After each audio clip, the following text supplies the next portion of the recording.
Banyak orang bilang, musuh terbesar dalam pernikahan adalah orang ketiga. Tapi mereka salah. Musuh terbesarnya adalah keheningan. Keheningan yang perlahan-lahan mengubah rumah yang hangat menjadi peti mati yang dingin, di mana cinta mati kehabisan oksigen dan yang tersisa hanyalah noktah merah pengkhianatan. Karakter utama, Priyambodo, 45 tahun. Arsitek sukses, pendiam, memendam banyak luka.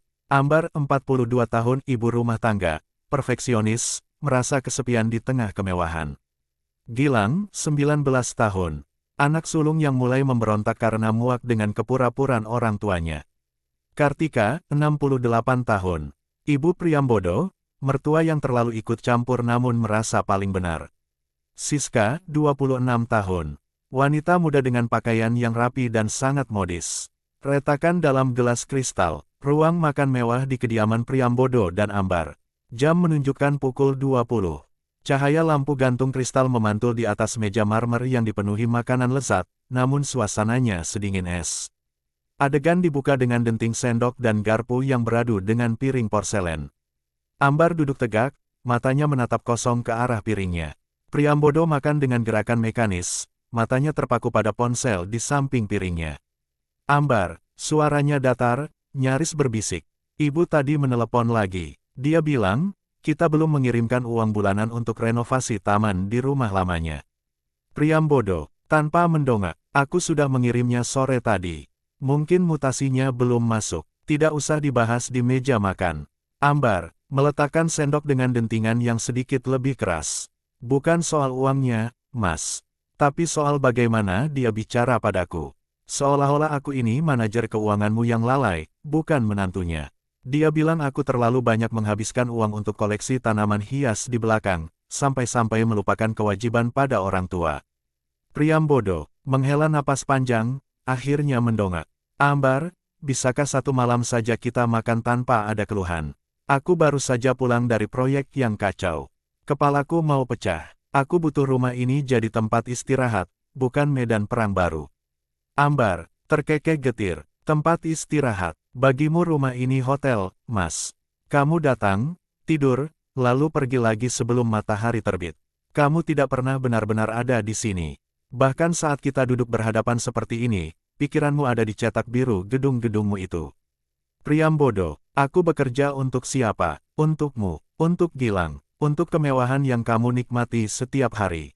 Ambar, aku tidak butuh marmer ini, Mas.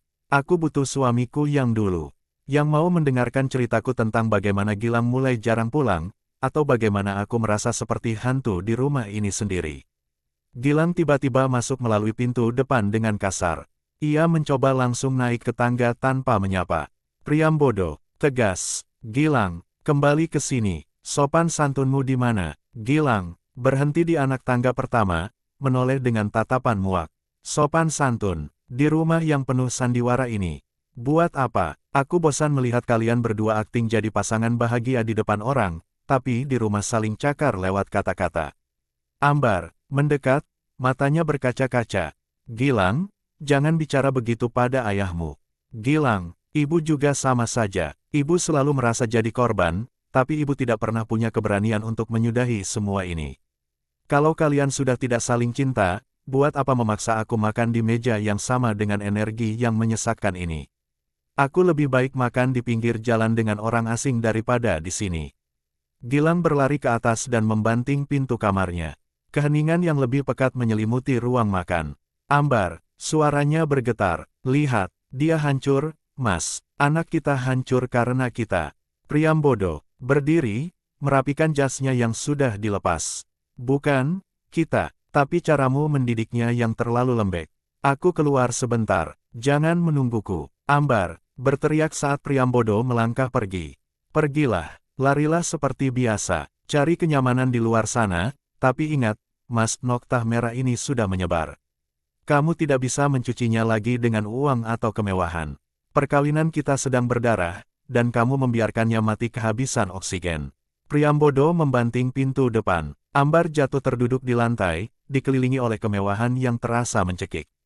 Lampu kristal di atasnya tetap bersinar terang, kontras dengan kegelapan yang melanda hatinya. Benalu di akar pohon, ruang tamu kediaman Priyambodo dan Ambar, 2 hari kemudian. Sore hari yang mendung. Suasana terasa pengap meski pendingin ruangan menyala maksimal. Kartika, Ibu Priyambodo, duduk di sofa utama seperti seorang ratu di singgasananya, sementara Ambar duduk di kursi kayu yang lebih rendah di hadapannya. Kartika menyesap teh melati yang disuguhkan Ambar dengan wajah yang tidak puas. Ia meletakkan cangkir itu dengan suara denting yang sengaja dikeraskan. Kartika, sinis, tehnya kurang panas, Ambar. Sama seperti caramu menyambut mertua. Dingin, pudar, pantesan Priyambodo betah berlama-lama di kantor. Ambar, mencoba menahan emosi, meremas jemarinya sendiri. Maaf, Ibu, Ambar sedang agak kurang sehat hari ini. Gilang juga sedang sulit diatur, jadi pikiran Ambar terbagi. Kartika, anak itu sulit diatur karena ibunya tidak punya wibawa. Kamu terlalu sibuk mengasihani dirimu sendiri, sampai lupa kalau tugas utamamu adalah melayani suami dan mendidik anak. Dulu, waktu ibu membesarkan Priyambodo, ibu tidak pernah mengeluh meski ayahnya sering pergi.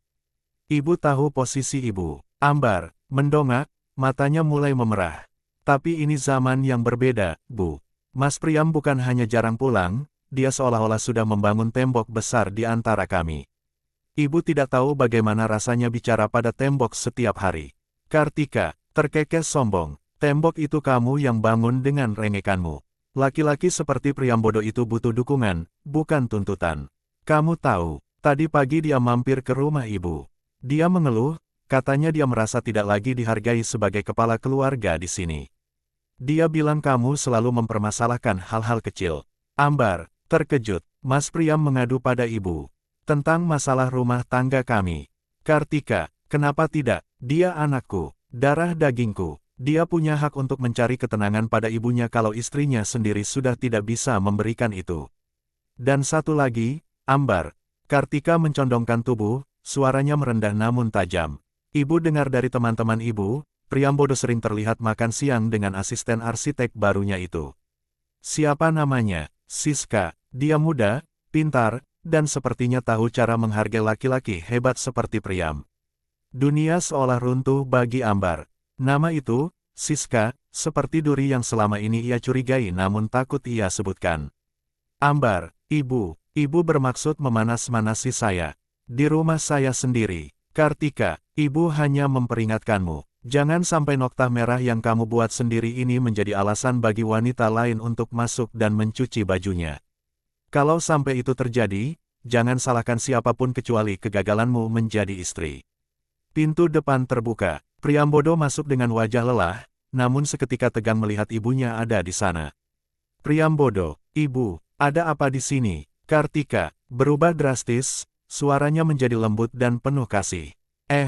Anakku sayang, ibu cuma kangen. Tadi mampir sebentar, tapi sepertinya istrimu sedang tidak mood menerima tamu. Mungkin dia sedang lelah karena mengurus tanaman-tanamannya itu. Ambar, berdiri dengan gemetar. Cukup, Bu. Cukup, Mas Priyam, kamu dengar apa yang ibu katakan. Kamu mengadu padanya tentang aku. Dan tentang Siska. Benarkah apa yang ibu bilang? Bahwa kamu mencari ketenangan padanya. Priyambodo membelalak, menatap ibunya dengan gusar lalu kembali ke Ambar. Ambar, jangan mulai lagi di depan ibu. Ini bukan waktu yang tepat. Ambar meledak. Lalu kapan waktunya, Mas? Saat kamu sudah membawa surat cerai. Atau saat wanita itu sudah mengandung anakmu. Ibu sudah menghinaku di sini, di ruang tamu ini, dan kamu tetap membelanya. Priyambodo berteriak, diam. Ambar, ibu benar, kamu sudah gila karena kecurigaanmu sendiri. Kamu tidak punya rasa hormat pada orang tua. Gilang, muncul dari balik pilar, bertepuk tangan dengan sarkastik. Luar biasa, drama keluarga yang sangat solid. Nenek datang sebagai sutradara, ayah sebagai aktor utama yang pengecut, dan ibu sebagai figuran yang tersiksa. Kartika, Gilang, kurang ajar sekali kamu pada nenek. Gilang, mendekat pada Priyambodo, menatap matanya dalam-dalam. Yah, kalau ayah memang mau pergi, pergilah. Jangan gunakan ibu atau nenek sebagai alasan. Dan untuk nenek, terima kasih sudah merusak sisa-sisa kedamaian di rumah ini. Sekarang, semuanya sudah hancur total. Gilang mengambil kunci motornya dan pergi begitu saja. Ambar ambruk di sofa, menutup wajahnya dengan tangan, menangis tanpa suara. Priyambodo berdiri mematung di tengah ruangan, terjepit di antara dominasi ibunya yang merasa menang dan kehancuran istrinya. Kartika, berdiri, merapikan tasnya. Ibu pulang dulu, Priam. Pikirkan baik-baik saran ibu tadi. Kamu berhak bahagia. Kartika melenggang keluar. Priambodo menatap punggung Ambar, tangannya ingin menggapai namun egonya terlalu berat. Ia justru berbalik dan masuk ke ruang kerjanya, mengunci pintu dari dalam. Badai di puncak menara, lobi kantor biro arsitek milik Priambodo yang modern dan minimalis. Dinding kaca besar memperlihatkan langit Jakarta yang sedang diguyur hujan deras dan petir yang sesekali menyambar. Jam menunjukkan pukul 19.30. Kantor sudah mulai sepi, hanya menyisakan beberapa lampu temaram dan satu ruangan yang masih terang benderang, ruang kerja Priambodo. Ambar berdiri di tengah lobi dengan payung yang masih meneteskan air. Pakaiannya sedikit basah, rambutnya sedikit berantakan karena angin kencang di luar. Ia tidak lagi tampak seperti ibu rumah tangga yang rapuh, ada api yang dingin di matanya. Dari arah koridor, muncul Siska membawa beberapa berkas. Siska terkejut, namun segera memasang senyum profesional yang kaku. Ibu Ambar, selamat malam. Maaf, Pak Priam sedang ada rapat internal terakhir. Ada yang bisa saya bantu? Ambar menatap Siska dari ujung kaki hingga ujung kepala, suara sangat tenang namun tajam. Rapat internal, atau sedang merancang masa depan yang tidak pernah ada, Siska. Siska, wajahnya berubah sedikit pucat. Saya tidak mengerti maksud ibu. Kami hanya sedang menyelesaikan proyek apartemen di Sudirman. Ambar melangkah mendekat, langkah kakinya bergema di lantai granit. Jangan bersembunyi di balik istilah arsitektur. Aku sudah tahu semuanya. Ibu mertuaku, orang yang paling mencintai putra tunggalnya itu, dengan sangat bangga memberitahuku tentang ketenangan yang kamu berikan pada suamiku. Siska mulai defensif. Bu, saya hanya bekerja. Kalau Pak Priam merasa nyaman bicara dengan saya, itu bukan salah saya. Mungkin ibu harus bertanya pada diri sendiri, kenapa suami ibu mencari pendengar di tempat lain. Ambar tertawa pendek, sangat getir. Klasik, jawaban tipikal seorang pencuri yang merasa dirinya adalah penyelamat. Kamu pikir kamu spesial, kamu pikir kamu adalah inspirasi bagi karyanya. Dulu aku juga begitu, Siska. Aku adalah sketsa pertamanya. Aku adalah fondasi dari semua gedung yang dia bangun. Tapi lihat aku sekarang. Di matanya, aku hanya bangunan tua yang ingin dia hancurkan untuk membangun gedung baru yang lebih segar, sepertimu. Pintu ruang kerja terbuka. Priambodo muncul, ia tampak terkejut melihat Ambar ada di sana dengan Siska. Priambodo, Ambar, apa yang kamu lakukan di sini? Hujan badai begini. Ambar menatap Priambodo. Kenapa, Mas? Takut aku merusak reputasimu di depan staf kesayanganmu? Atau takut aku membongkar bahwa arsitek hebat ini ternyata tidak becus merancang fondasi rumah tangganya sendiri? Priambodo mendekat, mencoba memegang lengan Ambar. Ayo pulang, kita bicara di rumah. Jangan buat malu di sini. Ambar menepis tangan Priambodo dengan kasar. Malu? Kamu bicara soal malu setelah membiarkan ibumu menghinaku habis-habisan di rumah kita. Setelah kamu membiarkan anakmu pergi karena muak melihat ayahnya berpaling pada wanita yang usianya hampir sama dengan keponakannya sendiri. Priambodo mulai terpancing emosi. Aku tidak berselingkuh, Ambar. Siska hanya teman diskusi. Dia paham fisikku, dia tidak pernah mengeluh soal jam kerjaku, dia tidak pernah menuntutku ini itu seperti yang kamu lakukan setiap hari. Ambar, tentu saja dia tidak mengeluh, Mas. Dia tidak berbagi tagihan denganmu. Dia tidak berbagi beban mengasuh anak denganmu. Dia tidak melihatmu saat kamu sakit atau saat kamu gagal. Dia hanya melihat sisi suksesmu. Dia mencintai arsitek Priambodo, bukan Priambodo sang manusia. Siska menyela. Pak Priam, mungkin saya sebaiknya keluar. Ambar menunjuk Siska. Diam di situ, Siska. Lihat pria ini baik-baik. Lihat laki-laki yang sedang kamu kagumi ini. Dia adalah laki-laki yang akan meninggalkanmu begitu kamu mulai terlihat lelah dan penuh keluhan seperti aku. Karena dia tidak mencari pasangan, dia mencari cermin yang hanya memantulkan kehebatannya. Priambodo, cukup. Ambar, kamu sudah keterlaluan. Keluar dari sini sekarang. Ambar mengambil sebuah amplop coklat besar dari dalam tasnya dan melemparkannya ke dada Priambodo. Aku memang akan keluar, bukan hanya dari kantor ini, tapi dari hidupmu. Priambodo menangkap amplop itu. Ia membukanya dengan tangan bergetar. Isinya adalah surat gugatan cerai dan semua dokumen aset yang sudah dipisahkan. Ambar, aku sudah menandatanganinya. Nokta merah ini, aku tidak akan membiarkannya menyebar lagi ke jantungku. Kamu ingin bebas? Silakan, bangunlah istana barumu dengan Siska, atau dengan ibumu, atau dengan egomu sendiri. Tapi jangan pernah cari aku saat kamu sadar bahwa bangunan tanpa jiwa hanyalah tumpukan semen yang dingin. Priambodo, suaranya mendadak parau. Ambar, kamu tidak serius. Bagaimana dengan Gilang? Ambar, Gilang sudah bersamaku. Dia yang mengantarku sampai depan gedung ini tadi. Dia tidak ingin melihat ibunya mati perlahan dalam diam. Selamat tinggal, Mas. Semoga ketenangan yang kamu cari itu sepadan dengan semua yang kamu hancurkan malam ini. Ambar berbalik dan berjalan menuju lift dengan kepala tegak. Ia tidak menoleh lagi. Di belakangnya, Priambodo berdiri mematung memegang surat cerai, sementara Siska tertunduk tidak berani menatap bosnya.